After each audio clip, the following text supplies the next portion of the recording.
In this lesson, we show how to launch Keylogger using Metasploit and capture the keystrokes and view the keystrokes sent back to Kali Linux system. Here we show how to plant keystroke sniffer on the victim machine. It is as simple as a type run keylog recorder command to the meterpreter. When we would like to terminate the recording, simply hit the Ctrl C and it will terminate the session and wrap up the file system on the Kali Linux side. The file with keystroke data is saved typically in .msf4/log directory in the victim's root account. Here we show once the keylogger is launched, we go to log into the Windows XP machines and bring up the WordPad and type in some secret informations. And the text there, maybe a small font for you. Let me read it for you.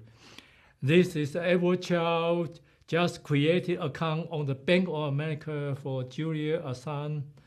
And the username is jassange, password is wiki1346. Account number is 134 1341 1343 21336 245. And we deposit $3 billion from the donor.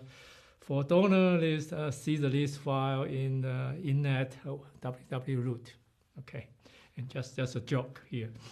And actually also point out in the web server on the Windows system is innet pub /www root, typically in the C directory. And there are valuable information there typically. On Kali, we can view the log file.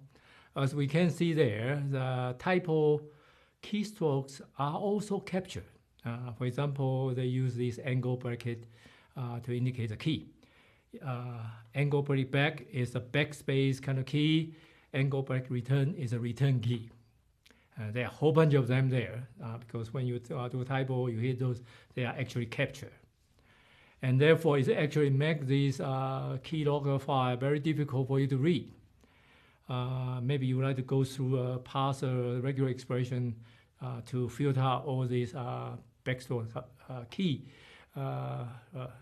control key, make it easier to read. White space kind of key, make it easier to read. But there could be important credential informations for the bank and other secret. It's very dangerous kind of tool to be installed on your system.